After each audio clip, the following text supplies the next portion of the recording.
인사를 제일 먼저 받고 싶어서 뒤로 도망가가지고 우리 사무엘 더 포실해졌는데 이제 그만 포실해지라고 축복하면서 우리 마음으로 기도하면서 인사합니다. 할렐루야. 샬롬 샬롬 샬롬 샬롬 샬롬 샬롬. 하나님 사랑합니다. 여러분 주 안에서 사랑합니다. 오늘 본문 마음이 청결한 자는 복이 있나니 하나님을 볼 것이며 우리가 7절을 안 했어요. 그죠? 우리 7절 같이 7절 8절 같이 읽습니다. 긍휼히 여기는 자는 복이 있나니 그들이 긍휼을 여김을 받을 것이며 또 오늘 마음이 청결한 자는 복이 있나니 그들이 하나님을 볼 것이며 이 두 절 가지고 하는데요. 우리 신앙의 본질을 무언가 한번 생각을 해봅니다. 뭘 달라는 것이 아니라 뭐라고 그러세요? 하나님을 볼 것이며 라고 말씀을 하세요. 성경에서 하나님을 본다라고 할 때 이 본다가 무엇과 같은 말씀인가 하고 찾아봤더니 하나님을 알다라는 말씀. 여러분 본다는 게 더 기쁠까요? 알다라는 게 기쁠까요? 자, 알다. 어떻게 알았어요? 우리가 보지 않으면 알 수가 없어요. 뭐든지 그죠? 보고 우리가 경험해 봐야 알게 되는데 여기서도 보니 하나님을 볼 것이며 어떻게 하는 자가 하나님을 볼 것이다. 마음이 청결하다는 뜻은 뭘까요? 사무엘 청결하다는 뜻은 뭘까? 마음이 그렇죠. 깨끗. 차분하더니 눈이 또랑또랑해졌네요. 이따 조금 이따 나올 건데 우리 에베소서 1장 17절에서 19절 말씀 한번 찾아서 우리 신약이니까 잠깐 한번 읽어보고 그래서 제가 이따가 여러분께 말씀을 드릴 때 조금 편할 것 같습니다. 우리 함께 읽어보죠. 에베소서 1장 17절에서 19절까지의 말씀 다 찾으셨죠? 우리 상을 찾았나? 같이 합독합니다. 우리 주 예수 그리스도의 하나님 영광의 아버지께서 지혜와 계시의 영을 너희에게 주사 하나님을 알게 하시고 나왔어요. 그죠? 18절 너의 마음의 눈을 밝히사 그의 부르심의 소망이 무엇이며 성도 안에서 그 기업의 영광의 풍성함이 무엇이며 19절 그의 힘의 위력으로 역사하심을 따라 믿는 우리에게 베푸신 능력의 지극히 크심이 어떠한 것을 너희로 알게 하시기를 구하노라 라고 이렇게 증거하고 있어요. 주 예수 그리스도의 하나님 영광의 아버지께서 지혜와 계시의 영을 우리에게 주시면 하나님을 알게 하신대요. 그래서 하나님을 알 수 없는 자들은 세상의 지식이 아무리 밝아도 하나님이 영을 주시지 않으면 지혜와 계시의 영을 주시지 않으면 하나님을 알 수도 볼 수도 없다라는 거죠. 거꾸로 말하면. 그래서 18절에 마음의 눈을 밝혀주신대요. 보게 해주신다라는 거죠. 그의 부르심의 소망이 무엇인지 성도 안에서 그 기업의 영광의 풍성함이 무엇이며 그의 힘의 위력으로 역사하심을 따라 믿는 우리에게 베푸신 능력이 지극히 크심이 어떠한 것을 우리에게 알게 하시기를 원한다. 보고 알게 하시기를 두 가지가 함께 여기 나와 있습니다. 하나님의 그 깊은 사랑에서 뭐가 흘러나와요? 우리가 구원받은 이유가 뭐예요? 불쌍히 여기시고 긍휼이 흘러나오심으로 우리가 새 생명을 받고 구원함을 받았다라는 거 여러분들 너무나 잘 아십니다. 예수께서 긍휼히 여기는 사람은 복이 있나니 긍휼히 여김을 받을 것이며 라고 그래서 말씀을 하시는데요. 이 긍휼 우리들 크리스찬들이 다른 사람에게 대하는 첫 번째 마음 아시죠? 우리를 핍박한 자도 우리를 미워한 자도 어찌하라 용서하라고 말씀하시는 그 마음이 바로 긍휼의 마음이다. 이것을 우리가 실천해 가기 위해서 우리가 매일매일 주님께 가까이 그 품성을 닮아갑니다. 우리가 고통의 골짜기를 헤맬 때 비판하거나 정죄하는 것이 아니고 내가 또한 누군가가 그럴 때 우리는 어떻게 해야 된다? 위로하고 긍휼히 여겨야 된다. 누구의 마음? 예수님의 마음.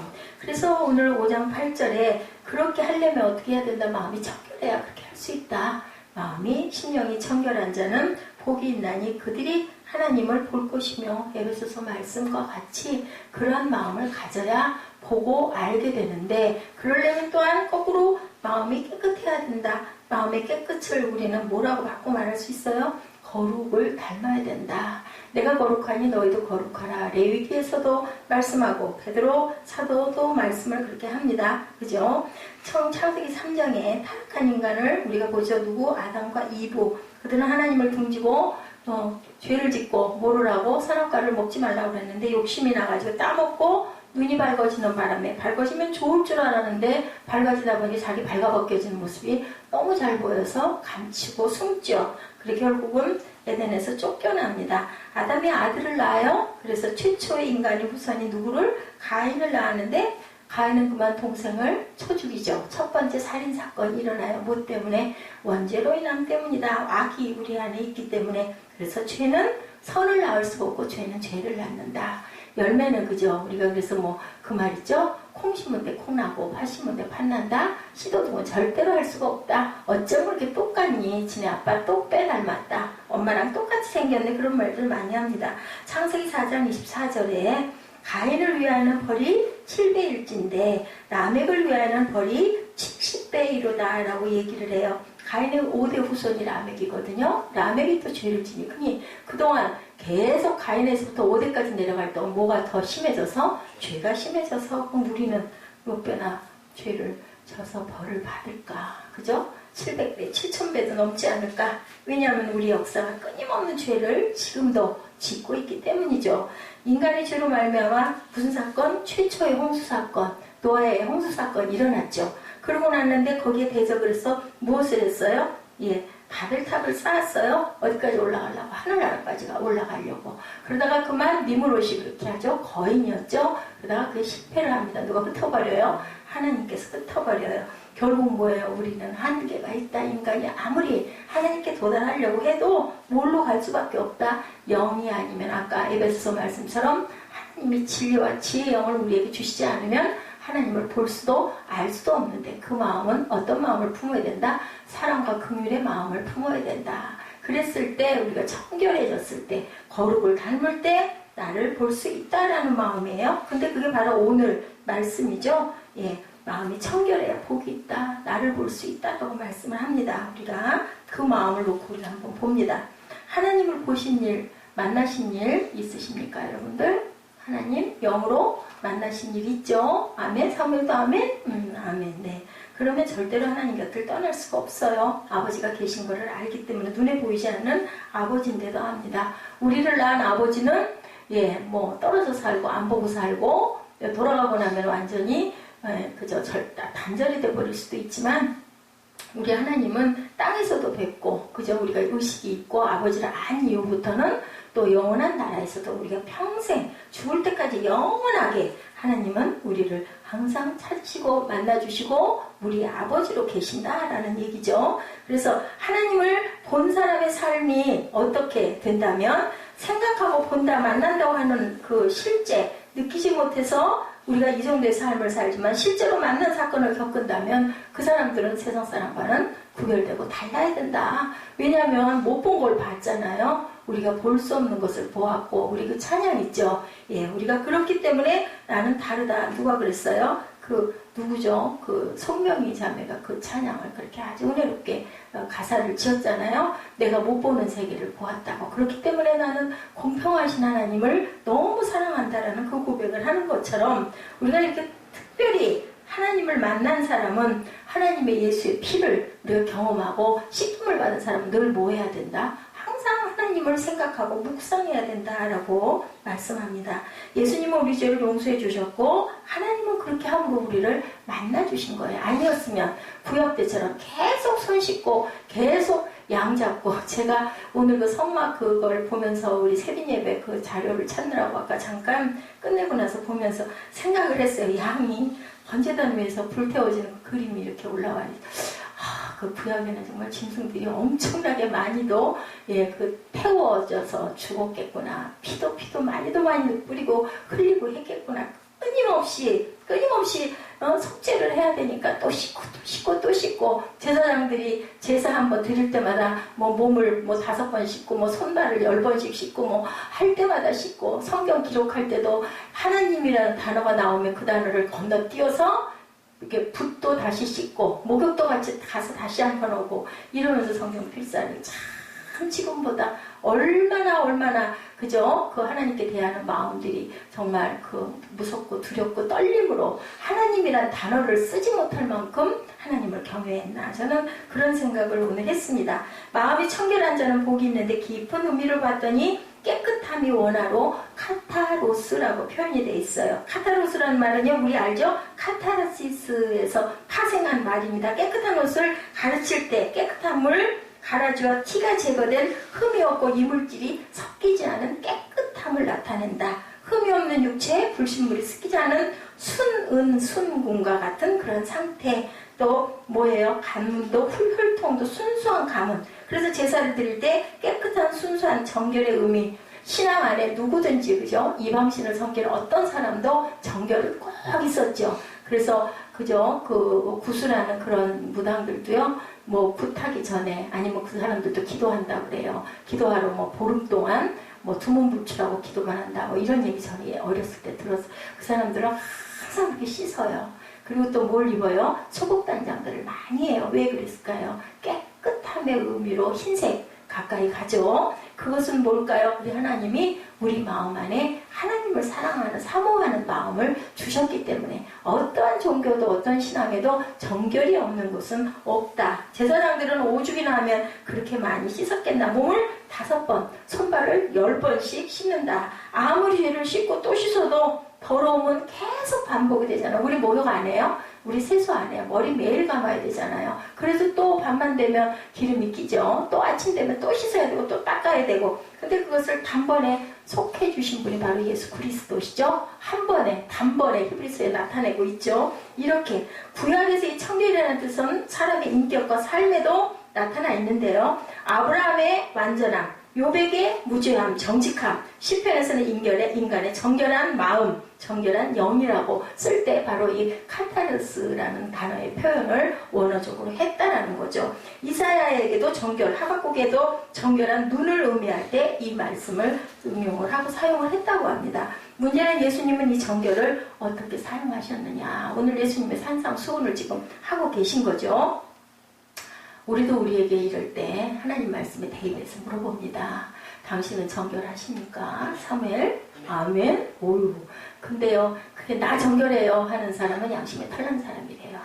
아무도 깨끗하다고 말할 사람은 세상에 아무도 없다. 그죠? 우리 마음은 우리 마음도 나도 모르는 죄를 갖고 있어. 아우, 나는 절대로 그런 생각, 나는 순수해요 하고 얘기하죠. 그렇게 말할 수 있어. 왜냐면 나는 의식적으로는 아니니까. 근데 안을 깊이 들여다보면 우리 마음 안에는 더러운 죄성을 갖고 있다. 내 유익을 바라는 부분이 분명히 의식을 안에도 있다라는 거예요. 그건 어쩔 수 없는 부분인데 예수님께서는요, 마음이 청결한 사람이 하나님을 볼 것이라 라고 말씀했어요. 나는 깨끗해야 될 건데 안 돼요. 그죠? 그럴 때 어떻게 해야 되느냐. 하나님께서 우리에게 깨끗함을 능력을 주시는데, 그럼 이 말씀에서 삶의 태도와 원칙 점검 어떻게 해야 되는지 우리 한번 봅니다. 자, 예수님은 그 시대 바리새인들을 두고 뭐라 그러셨어요? 예, 회칠한 무덤이라고 엄청 그 바리새인들을 나무라시켰죠? 사두개인들 나무라셨죠? 예, 엊그제 우리 그 말씀 나누는데도 공의에서 막 회의 열렸죠? 사람이 살아나는데 이걸 도대체 어떻게 할 것이냐? 이 예수를 이러다가는 예, 우리 땅을 다 뺏길 것이다 해서 결국은 죽이자고 모의하는 일이 일어나는 그 사람들 하나님 예수께서 바로 보신 거죠. 예, 근데 지금도 있더라는 얘기죠. 제가 그 후두를 갖다가 깜짝 놀란 얘기 수요일날 말씀드렸죠. 전 지금도 왜 좀 해내주지 못했을까 그런 마음이 지금도 듭니다. 그러면 안 되죠. 달라야 되죠.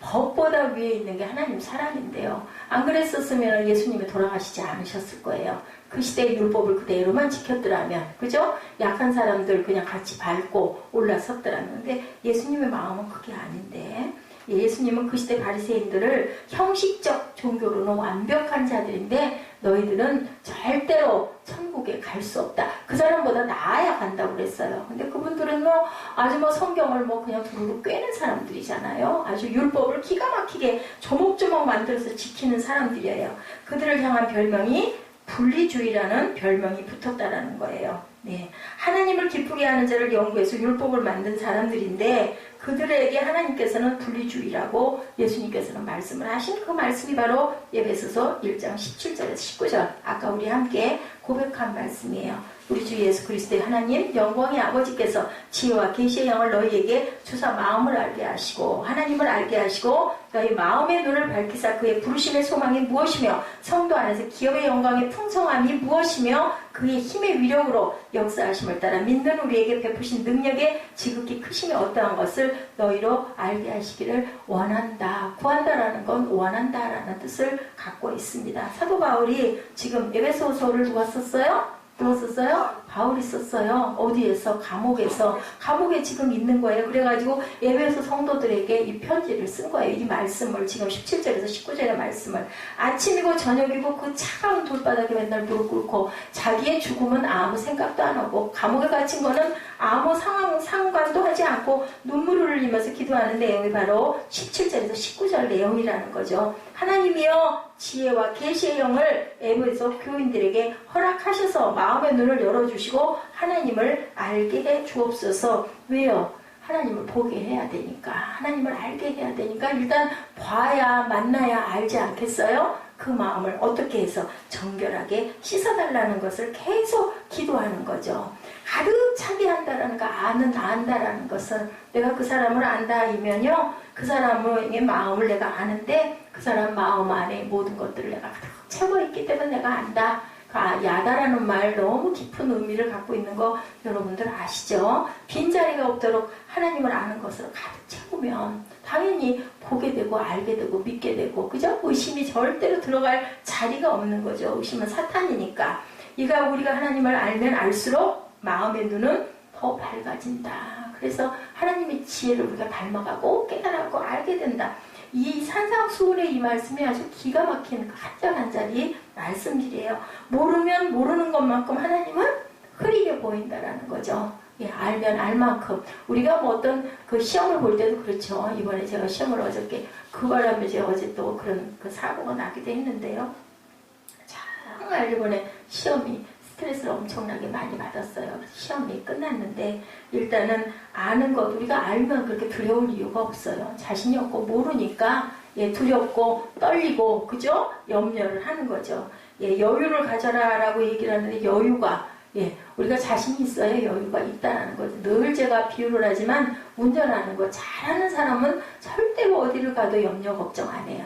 잘 못하는 초보자들 어떻게 해요? 등에 진땀이 버적버적 몇 번씩 나야 되죠. 요즘에는 뭐 그전처럼 그렇게 그렇지는 않아요. 옛날에 스틱으로 운전하고 할 때는 막 정말 저는 그 처음 운전했을 때 그 기억이 지금도 안 잊혀요. 사거리에서 가야 되는데 시동은 꺼지고 길 가운데 가지고 어떻게 해가지고 어떻게 가야 될지를 몰라가지고 그때 옆에 있던 조수석에 있던 사람한테 기아를 넣어달라고 그러고 내가 막 방향을 들고 진땀을 버적 빼다가 결국은 다른 차하고 접촉사고를 냈던 그 기억이 제가 납니다.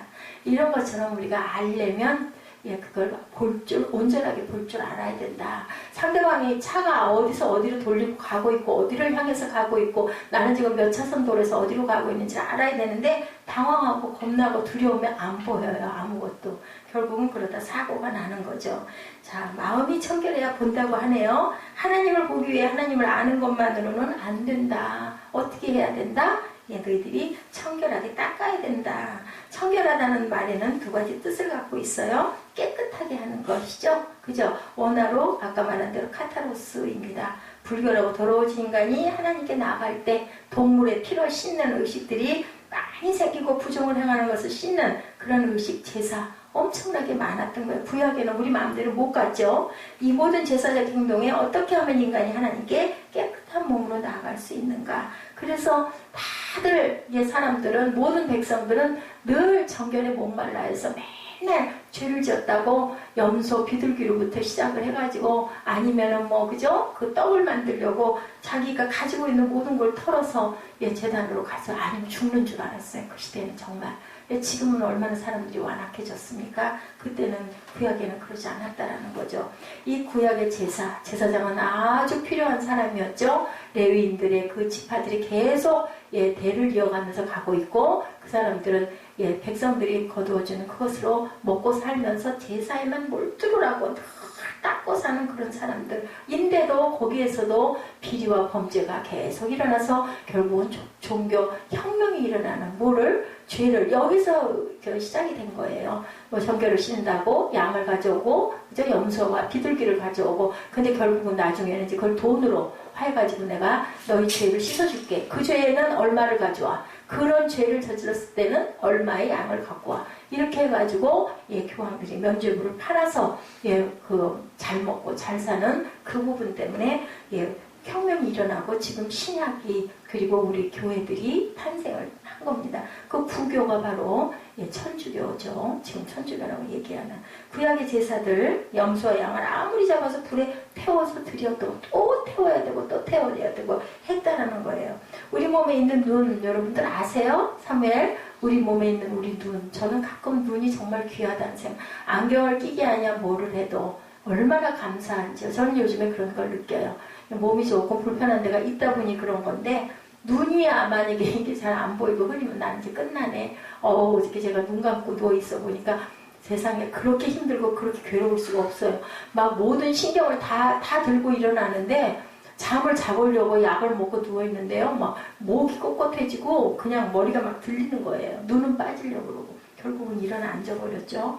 그러면서 제가 깨달은 게 하나님이 정말 귀한 은혜를 주셨구나.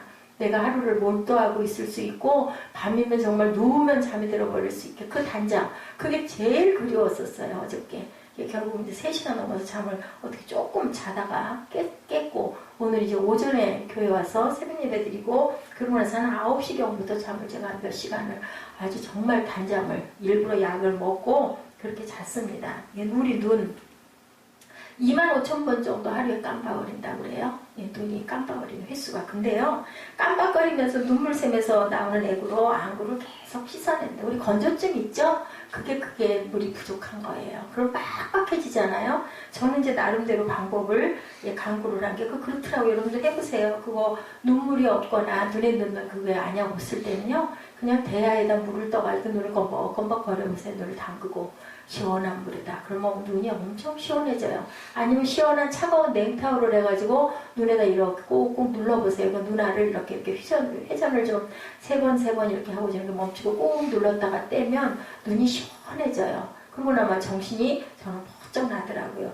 이렇게 눈도 우리 눈알을 씻어주고 닦아주고 그래서 우리 시야를 잘 보게 만들어주는 것처럼 우리 늘상 사람의 몸뿐만이겠어요? 그건 거치죠. 우리 마음바닥을 잘 닦아야 된다. 그렇지 않으면 안 되는데 그걸 반대되는 것들이 뭐예요? 미워하는 것들이죠. 사람을 미워하는 것, 그죠? 저주하는 것, 증오하는 것 이런 마음들을 너희는 절대로 품지 말라. 뭐 당연하게 음욕을 품는 거 역시도 아주 더러운 거죠. 우리가 눈을 갖고 있어도 눈에 뭔가 덮이면 뿌옇게 흐리고 안 보이잖아요. 뭐만 조금 끼어도 그래요. 옛날에 우리 어렸을 때 눈에 눈곱들이 잘 끼었죠. 요즘에는 그런 게 많지 않은데 특히나 옛날에 눈병도 많았습니다. 그럴 때 눈에 뭐가 조금만 끼어도 눈이 침침하고 안 보여요. 거짓말 역시 그렇죠. 하나님을 옆에 두고도 못 보게 돼요. 누구 미워하면은요 하나님 못 바라봐요. 그죠? 마음에 그런 뭔가 부정한 게 있으면 마음이 더러워지면 더러워질수록 하나님은 내게서 멀어진다라는 것을 우리가 생각을 해야 된다. 그렇기 때문에 누군가가 나를 미워해도 나에게 상처를 줬어도 나는 그거를 그냥 풀어버려야 된다. 왜냐하면 하나님께 맡겨야죠. 하나님 저 사람이 나를 저렇게 해코지를 하고 자꾸 아프게 찔러요. 일러야죠. 뭐 일르고 그냥 나는 그래도 하나님 옆에 있어야 되니까 이 마음을 풀어버릴 거예요 하고 닦아버려야 된다라는 거죠. 마태복음 6장 24절에 말씀하죠.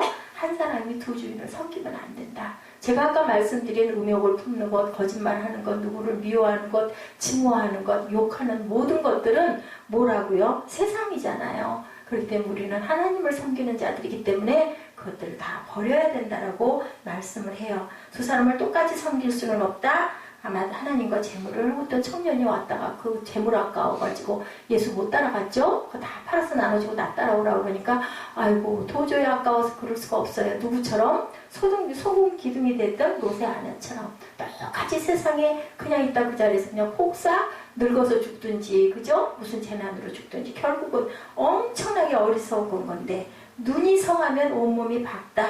눈이 나쁘면 온몸이 어둡다라고 이렇게 말씀하고 계세요. 무엇을 의미하느냐? 마음이 갈리면 하나님이 안 보인다. 딴 생각을 자꾸 하다 보면 우리 답이 안 보이잖아요. 마음속에 다른 마음 품고 있으면 집중할 수가 없는 것처럼 말씀하고 계세요. 눈을 감으나 뜨나 하나님을 보고 살아가는 저와 여러분 되셔야 됩니다. 어떤 상황이다. 아이고 내가 하루 종일 바빠 죽겠는데 무슨 하나님 생각할 틈이 어디 있어요. 바쁜 중에도 그죠? 우리가 마음이 늘 내가 사랑하는 사람이 있으면 어떤 상황에도 마음 안에 항상 있잖아요. 내 눈앞에 있잖아요. 떨어져 있어도 그죠? 시시때때로 자꾸 문자 보내고 싶고 생각하게 되죠. 그래서 하나님께 몰두할 때 청결해지는 것은 바로 거룩이다. 예, 내가 거룩하니 너희도 거룩하라. 베드로 사도가 1장 15절에 레위기 11장 45절에 똑같은 말씀을 하고 있습니다. 구약과 신약이 짝이에요. 그래서 우리가 성경을 깊이 알면 꼭 짝이 있습니다. 키엘케고르 여러분들 아시죠? 독신으로 지내다 보니까요. 굉장히 여자 문제가 여자 관계가 아주 좀 깨끗이가 못했나 보더라고요. 어떤 참녀에게 그렇게 너무 마음에 드는 여자가 있었던 거예요.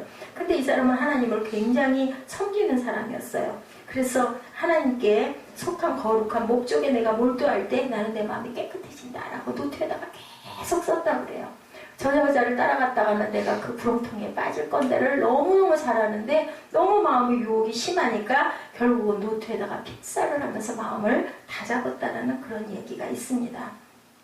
내 마음을 깨끗하게 하면 하나님을 볼 수가 있고 내 마음을 더럽게 하면 나는 하나님이 뿌옇게 안개가 끼어서 자꾸 멀어진다. 그러므로 마음이 청결한 자가 하나님을 볼 수 있다라는 것. 야고보 사도가 그래서 4장 6절부터 9절까지입니다. 그러나 더욱 큰 은혜를 주시나니 그러므로 야고보 사도가 누구예요? 사무엘. 자, 예수님의 동생 야고보. 그 사도 얘기예요. 6절입니다. 더욱 큰 은혜를 주시나니 그러므로 일렀으되 하나님이 교만한 자를 물리치시고 겸손한 자에게 은혜를 주신다 하였느니라. 7절 그러므로 너희는 하나님께 복종할지어다. 뭐해라? 마귀를 대적하라. 그리하면 너희를 피하리라. 하나님을 8절에도 가까이 하라. 그리하면 너희를 가까이 하시리라. 죄인들아 손을 깨끗이 하라. 두 마음을 품은 자들아 마음을 성결하게 하라. 여기서도 성결하게 하라 그러죠. 9절에 보니 슬퍼하며 애통하며 울지어다. 너희 웃음을 애통으로 너희 즐거움을 근심으로 바꿀지어다. 예, 애통하는 자는 복이 있나니 뭐라 그래요? 위로를 받을 것입니다. 산상수훈의 말씀을 야고보 사도도 똑같이 하고 있습니다. 그리고 10절에 보니까 주 앞에서 낮춰라. 그러면 하나님이 너희를 높이시리다. 우리가 생명을 버리면 생명을 얻게 될 것이라는 똑같은 말씀을 하는 거죠. 예, 죄인들아 손을 깨끗이 하라. 두 마음을 품은 자들아 마음을 성결케 하라. 우리가 하나님을 보기를 원할 때 꼭 기억해야 될 두 가지 사실. 보는 자가 복되다라는 거죠. 눈이 열린 자가 복되고, 그죠? 눈이 열리면 하나님을 보는 게 아니라 하나님을 알게 된다라고 얘기하죠. 눈을 감으나 뜨나 하나님만 눈앞에 보이는 사람, 그 마음을 하나님으로 가득 채우고 있는 사람, 세상에 이 사람만큼 만족하고 복되게 사는 사람은 없다. 천지 만물을 창조하신 야훼 하나님이 내 마음에 가득할 때 우리에게 평안이 임한다라는 것. 오늘 참 저는 평안했어요. 정말 막 까지를 하려고 정신이 없었는데 오늘은 그걸 다 비워버리고 끝내고 나니까 오늘은 정말 아까 깨서부터 한 1시경 12시 좀 넘어서부터 그냥 금요 예배에다만 아주 집중을 해서 밤 시간까지 아까 우리 이정인 자매 올 때까지 그때까지도 끝이 안 났죠. 정돈이 안 돼가지고. 그래서 아주 원 없이 여러분들에게 전하는 말씀만 준비를 하고 너무 마음이 편했어요. 시편 16편 8절에서 11절입니다. 내가 야훼를 항상 내 앞에 모심이여 그가 내 우편에 계심으로 내가 요동치 아니하리로다. 내 마음이 그러므로 기쁘고 내 영광도 즐거워하며 내 육체도 안전히 거하리니 주께서 생명의 길을 내게 보이시리니 주의 앞에는 기쁨이 충만하고 주의 우편에는 영원한 즐거움이 있나이다 라고 시편 기자가 이렇게 고백을 합니다. 내 앞에 항상 야훼를 모시고 내가 항상 하나님을 보면 마태복음 13장 14절입니다. 이사야의 예언이 그들에게 이루어졌은 일러스되 너희가 듣기는 들어도 깨닫지 못할 것이요 보기는 보아도 알지 못하리라. 이 백성의 마음이 완악하여져서 그 귀는 듣기에 둔하고 눈은 감았으니 이는 눈으로 보고 귀로 듣고 마음으로 깨달아 돌이켜 내게 고침을 받을까 두려워함이라. 16절 그러나 너희 눈은 봄으로 너희 귀는 들음으로 복이 있더라. 보고 들어야 복이 있다라고 이렇게 마태복음에도 기록이 되어 있습니다. 우리는 무엇을 경험적으로 잘 알고 있지 않는가? 죄는 마음을 더럽게 한다는 사실을 여러분들 아시겠죠? 무슨 말씀인지 다 아는 얘기기는 하지만 우리가 한 번 더 봅니다. 이 키에로케고르가 항상 고백했던 것처럼 나는 내 마음밭을 하나님을 열심히 알아가는 것을 나는 집중할 거야. 안 그랬다가는 내가 죄에 물들기 쉬우니까 뭐가 있어야 된다? 지난번에 저희 같이 나온 것 같은데요. 목적이 있어야 된다라는 거예요. 저희 시험에서도 그게 나왔던 것 같네요.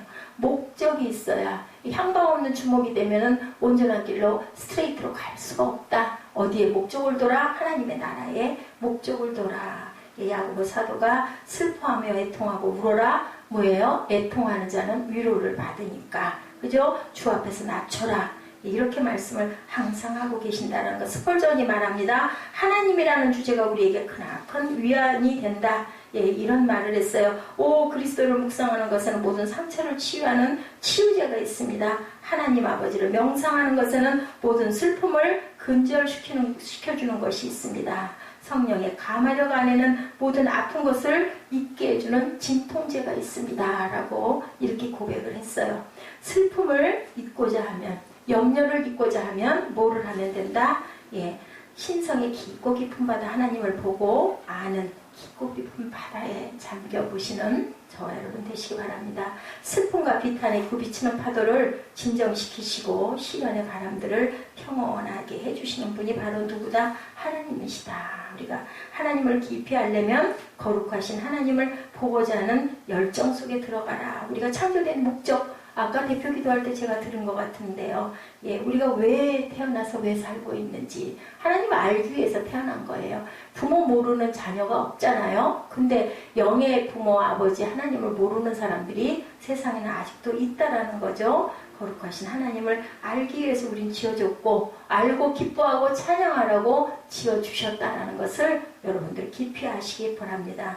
눈에 누가 안 보이기 때문에 하나님이 안 보이기 때문에 뭐만 보이기 때문에 세상에 있는 물질이 보이기 때문에 세상에 있는 아름다운 것들이 보이기 때문에 그만 그 깊은 하나님의 마음과 바다와 같은 사랑을 우리가 항상 겪고 있으면서도 모른다라는 거죠. 어거스틴 얘기 너무 잘 아시죠?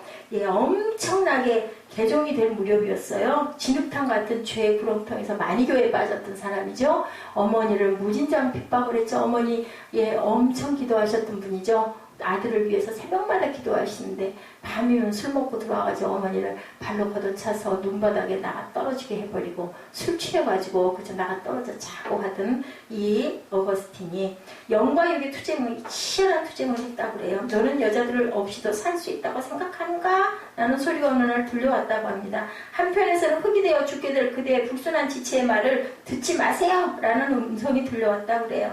자서전 고백론 8권 마지막 부분 당시 자신의 상태를 이렇게 표현하고 있다고 합니다. 깊은 상념이 내 영혼의 밑바닥에서 나의 비참을 들추어내어 마음의 눈앞에 쌓아두자 눈물이 한없이 흘러내렸습니다. 나는 혼자서 소리내서 마음껏 울기 위해서 알피우스 곁을 빠져나갔습니다. 그때 나는 무슨 말을 했는데 나의 목소리는 금방이라도 울음이 터질 것 같았습니다. 아마 알피우스는 같이 지내던 여인이 아니었을까 싶습니다.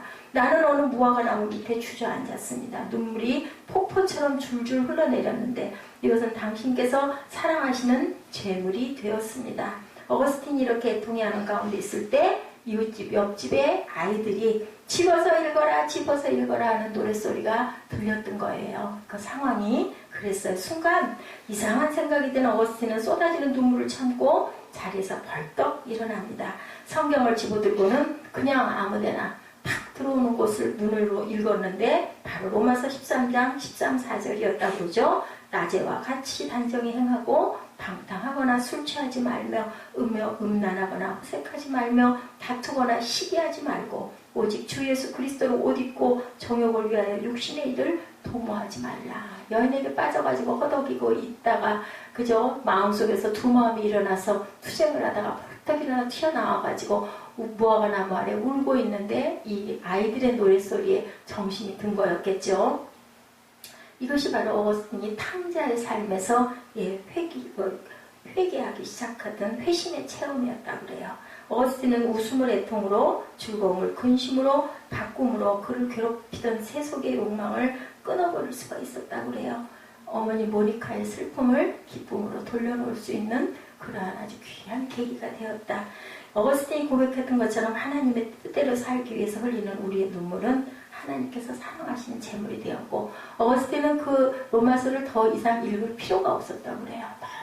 너무나 깊게 너무나 밝게 마음 안에 빛으로 흘러 들어왔다고 합니다. 그래서 어떻게 됐어요? 성자 어거스틴이 된 거죠. 그러니까 어때요? 그냥 정말 방탕하고 못되게 군 것만큼, 그 갈등만큼 훌륭한 성자가 된 거죠. 우리가 신앙생활을 하는 것은 뭐 하는 거다? 하나님을 가까이 하는 거다. 하나님을 가까이 하려면 정결하게 씻어야 된다. 그리고 하나님의 거룩을 닮아야 된다. 그리고 마음에 긍휼의 마음을 품어야 된다. 먼저 회개하고 애통하고 그리고 하나님을 바라보는, 하나님을 귀하게 여기고 싶고 따라가고 싶은 그런 마음을 가졌을 때 하나님을 우러러볼 때 우리는 거룩한 그 거룩을 담고 싶어 한다는 거죠. 제가 그 심령이 가난한 자는 복이 있나니부터 계속 말씀을 드렸죠. 애통하는 자는 복 있고 위로를 받는데, 그랬을 때 온유한 자는 땅을 기업으로 받는다. 하늘나라를 우리가 받을 거다 라고 합니다. 그리고 우리에게는 의에 줄이고 목마른 자는 배부를 거다.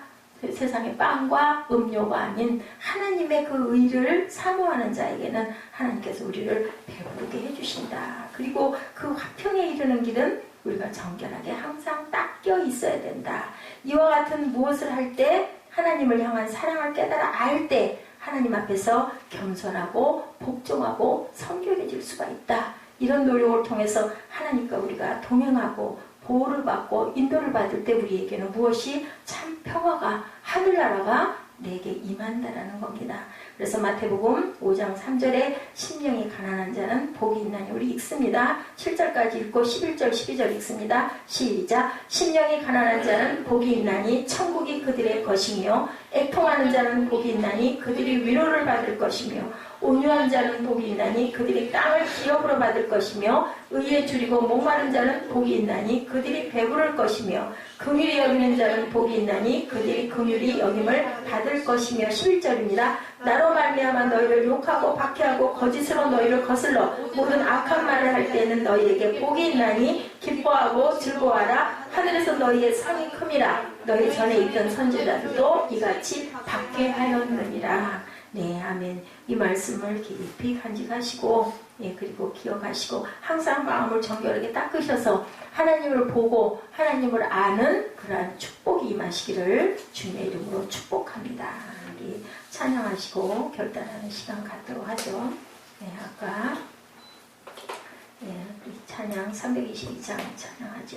오늘 이 찬양들은 하나님이 다 감동으로 주신 찬양들 기억나게 해주시고 몰랐던 곡들도 알게 해주셨던 찬양들이었습니다.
주 예수 그리스도의 은혜와 아버지 하나님의 크신 사랑하심과 성령의 충만케 하심이 마음이 청결하여 하나님을 알고 보기를 원합니다.